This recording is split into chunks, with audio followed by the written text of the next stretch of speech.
You're going nowhere at the moment. Okay, you're detained until I confirm your name and address. Under what section am I detained? I'm going to confirm that shortly, okay? I'm after your name and address. No, what provision? Like I've explained. What provision? What section of what? Under the counter-terrorism law. Which section? I'm obliged to ask for your name and address. Yeah, but which section? Which section? Yeah, I need to know for my personal records, because I keep personal records. That's fine. I'll refer to my pocket notebook and I'll give you a full legislation hit. Welcome back to the channel. Today we are diving into a textbook example of how not to conduct a stop and search. This footage comes to us from the YouTube channel Fritz Media. Please go give them a sub and support their original work. In this clip we see an auditor filming outside a football stadium on match day. He is approached by an officer who immediately escalates the situation by detaining him under section 43 of the Terrorism Act. What follows is a chaotic interaction where the officer admits he hasn't fully established his grounds, pulls out his mobile device to research the very law he's using to detain a citizen, and attempts to use high-level counter-terrorism powers essentially to fish for a name and address. Let's get into it. You're filming people. I'm not filming them people at all. I've just stood watching you. No, I was changing the battery. Right, okay. Well, I'm not going to dispute that, but you were stood by a fence line observing people. Have you got a ticket for the match? For your own sake, in future, if you have press as well, because it's quite a common question for press that we would ask that you're just using every trick in the book. You want to do this, don't you? Go on, come on, go and do it. Take your name and address. Go on, do it. Come on. I don't want to search you. I'm asking for your name and address. Why do you want my name and address? Like I've said. Under what provision do you want my address? Just make it clear to me. Based on the current counter-terrorism threat. Yep. You've been with this group of people all day. You're now on private property. Yep. You've disputed the fact that you're filming on private property. It's a massive football fixture. 54,000 people are going to be present. You've not got a ticket. You're on private land. A camera isn't a device of terrorist purposes. And you're acting suspiciously. I'm not. You're just using every trick in the book. You know what you're doing. I know what you're doing. It's cool. I'm not going any further. I'll give you my grounds. Okay. Right off the bat, we see a classic issue with the stop and account procedure. The officer engages the auditor because he was observing people near a fence line. While an officer can ask questions, the auditor is under no legal obligation to answer them unless under arrest or detained, under specific legislation. The officer immediately invokes counter-terrorism as a reason to demand a name and address. This is a massive leap. Under section 43 of the Terrorism Act 2000, an officer must have reasonable suspicion that the person is a terrorist to stop and search them. Simply standing on a public accessible road or car park and filming does not meet the legal threshold for reasonable suspicion. The officer also mentions private property.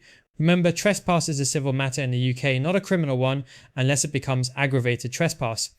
The police are stepping into a civil dispute here without lawful authority to demand details. So what provision are you enforcing, sir? Just to make it clear. No, what provision? Like I've explained. What provision? What section? Under the counter-terrorism law. Which section? I'm obliged to ask for your name and address. Yeah, but which section? Which section? Yeah, I need to know for my personal records, because I keep personal records. That's fine. I'll refer to my pocket notebook and I'll give you a full legislation hit. But whilst we're doing that, you give me your name and address. But you've got access to PNLD. If you can find a section, I'll comply with you. That's fine. Good man. Have you got permission off the club to be here? No. I haven't been asked by the landowner to leave. But not at the moment you haven't, but obviously this is a football fixture and we're on behalf of the club. If you want to do the thing, I'll comply with you. I'm going in a minute anyway, dude. You're going nowhere at the moment. Okay, you're detained until I confirm your name and address. Under what section am I detained? I'm going to confirm that shortly, okay? Surely, because under the counter-terrorism legislation, you've been acting suspiciously all day around a large group of people. You know I haven't. You just... This is painful to watch. The auditor asks a simple fundamental question: what specific provision are you using? The officer cannot answer immediately and pulls out his phone to check the PNLD, Police National Legal Database. If a police officer deprives you of your liberty, which he admits he is doing by saying the man is detained, he must know the power before the detention. You cannot detain a citizen and then Google why you detained them. This arguably makes the detention unlawful from this moment. Under PACE Code A, the officer is required to clearly state the legal power and the grounds before commencing a search. Just making it up because you don't like me being here. I've got body-worn footage of you all day have I. In the city centre. So have I. Which concerns me slightly. Why does it concern? Because I'm lawfully obliged to take my video capture. You've said you press, you've got no press badge. What do you want, my name and address, yeah? You're lovely, yeah. Driving licence, any ID. Just to... And can you confirm which press agency you're working for, or you freelance? Just to... which section am I providing these to you? I will give you the section like I've said. At the minute, I'm detained without a section, I'm just detained?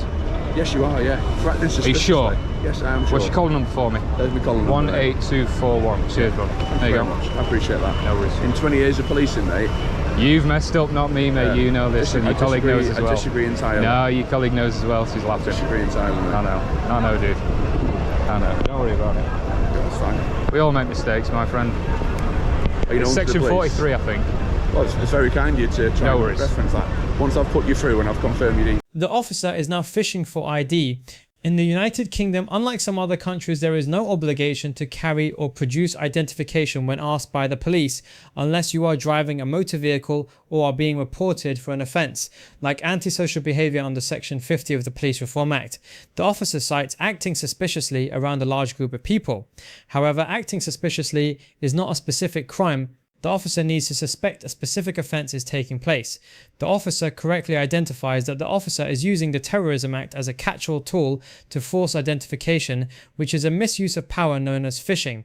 Yeah. Are you registered at this address? Because it's an offence not to have the correct address on your driving licence. Are you registered at that address? It's an offence to drive with it, but it's an offence to have the wrong address on your driving licence. What do you mean registered at the address? Basically, do you live at that address?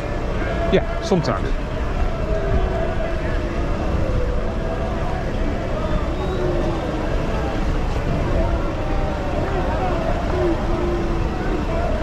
You know, mate, you know. I'm not going to take on any further, but you know what you're doing. I know. What I will confirm with Manchester City is they're going to get your photo on their club cameras as well. I don't care. I don't follow football. It's for these kind of people. I don't follow football. Don't follow football. Not remotely interested, honestly. Do your worst. Tell the SAS. It's frozen, so you have to bear with me for the moment, okay?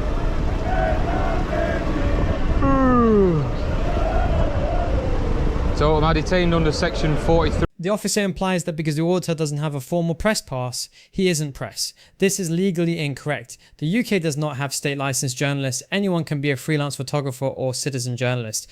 Commendation to the officer for remaining relatively calm despite the auditor's sarcasm, but the officer taking a photo of the auditor on his personal or work mobile device is contentious.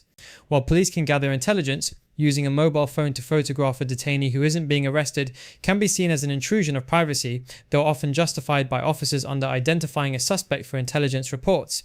At the moment. You've referenced that. I've not given you my full grounds, but what I have told you is I've got enough grounds currently, based on your actions today and the evidence on my body-worn video, to suggest you're up to no good. To suggest I'm up to no good?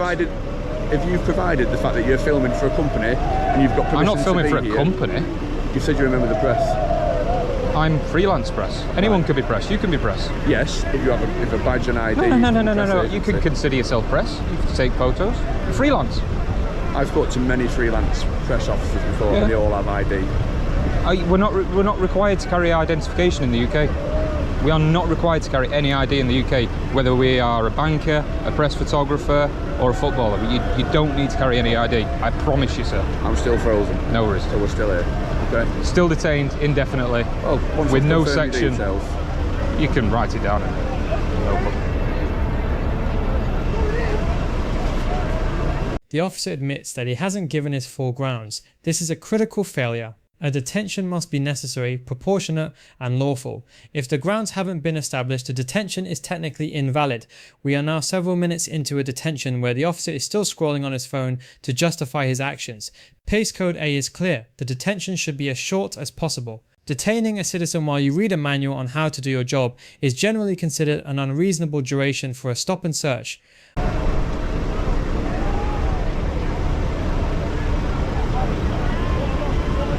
There we go, we're on.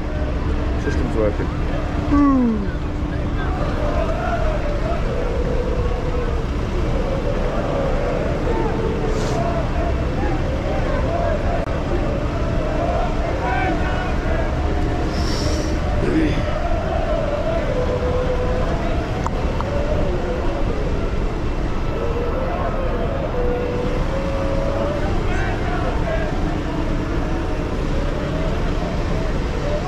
So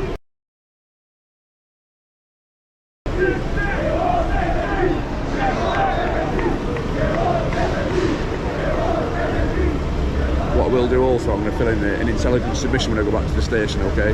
Detailing this stop and why we've done it, okay? As you're required to do. Yes. Terrifying. The officer mentions he will be filling in an intelligence submission. This reveals the true motivation of the stop, data harvesting. He likely knows he won't find bomb-making materials. He just wants a name for the database. It is unlawful to use Section 43 powers solely for the purpose of gathering intelligence. If the suspicion of terrorism isn't genuine, the search is unlawful. If the officer genuinely thought this man was a terrorist, why is he letting him stand there holding a device, in this case the camera, and not controlling his hands? The officer's body language contradicts the severity of the legislation he is quoting. Shame you didn't do one of these against Salman Abedi. Again, it's really... Nothing to do with you. Nothing. I get it. If that's how you feel, mate, that's how you feel. No worries. It's okay. You know I'm not a terrorist. I know I'm not a terrorist. She knows I'm not a terrorist. He knows I'm not a terrorist because he's seen me all day filming football fans, and he knows I'm press. I know you're not up to no good, mate. You know I'm up to no good. You know for a fact. Yeah, you're trying to mouth off and one about the Manchester bomb and be disrespectful to what I do. What? What am I doing that's up to no good? You're filming in a private area, large groups of public, entering an iconic site. You're allowed to access this until you're asked to leave. Right. Trespass is a civil matter. It's not illegal. Yeah. You're trying to question every ground I've Of course I am, because I have civil rights, and the second I give them up, I'll lose them. You're the one being unlawful here, not me. This is an unlawful... The officer brings up the Manchester bomb. While tragic events heighten security awareness, they cannot be used to suspend civil liberties or bypass the law. This is an emotional argument, not a legal one. The auditor correctly points out he is filming in a private area, but one open to the public. If the landowner hasn't asked him to leave, he isn't even trespassing yet. The police are acting as private security guards here, enforcing a policy rather than the law. The officer's comment about the auditor being disrespectful is irrelevant. Being disrespectful to police is not a crime. Stop search, because you haven't quoted the section or the provision. This is a stop and account. Yeah. Have I laid a finger on you? You've detained me. Have I laid a finger on you? That is an assault because you've detained me unlawfully. You know it's an assault. You don't have to touch someone for an assault. You know that. You're a cop. You know that. This is an unlawful stop search. £500 per hour, sir. You know. That's an opinion from yourself. No, it's fact, case law. I've done it a few times. Very well. Don't worry, it's going on. Don't worry. You'll notice that's not speeding up my process. I'm doing my job now, okay? Don't worry, dude. If it goes over an hour, it'll be... It's easy.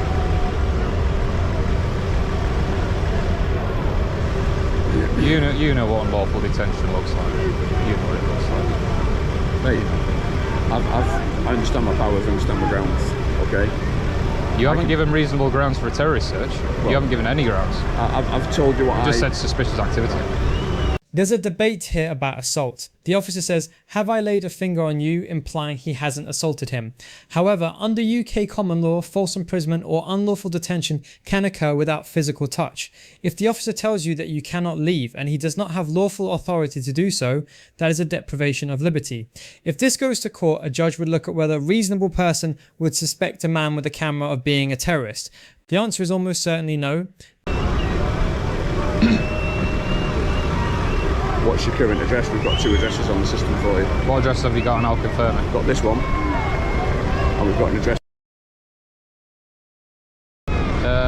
Just below that one. That one. Okay. So you're living there at the moment. Sometimes, yeah. I'm a vulnerable adult with mental health conditions. I live at separate addresses, and I'm under the care of separate people. Okay. What mental health conditions have you got? Paranoid schizophrenia. Right. Do you wish to share how you're feeling at the moment? Fine. Need any support? Do you need any support? No. Okay. I'm on medication. Yeah. I'm under a mental health Have you got a team. casework? Have you got a care work? Yep. Do you need me to speak to them at all? No. You Fine. sure? Absolutely fine. Okay. I was based on what perfectly you've said enjoying now, myself. based on what you've said, Yep. I've got a duty of care to make sure that you either get home safe or I speak to a care worker to confirm. I'm trying to get home. I was just going over, just as you approached Are you me. with the chap on the bike? Just as you approached me, Right, yeah. okay. I wouldn't like you to disclose any of my personal medical information to him. No, I wouldn't do. A dynamic shift here. The auditor reveals he is a vulnerable adult with mental health issues. I will give a slight commendation to the officer here. His tone immediately softens and he mentions a duty of care. However, this also highlights a risk. officers can sometimes use Section 136 of the Mental Health Act, power to detain mentally disordered persons in immediate need of care, as a backup when criminal grounds fail. But at the moment, it feels like the officer was looking for an out, a way to end the encounter without losing face. But I was just literally changing the battery and going home until you unlawfully detained me here. That's your opinion? I know it is. Okay. We're not going to get any further. further. To go home with. I'm perfectly able to go home. Promise you. Promise you that.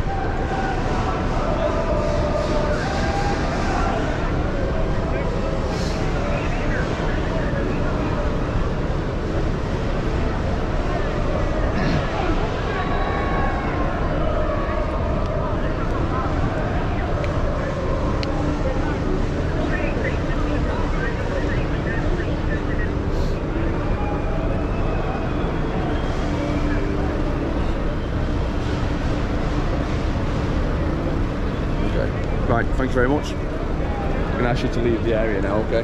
Sorry? I'm going to ask you to leave the area to the gate, and then that's public land. I'm going home anyway. That was my plan. Just as I was changing the battery, I was going home. If you'd have said that as we'd have spoken to you, perhaps things would have been differently. I did. Okay. See you in a bit. Good night. You too.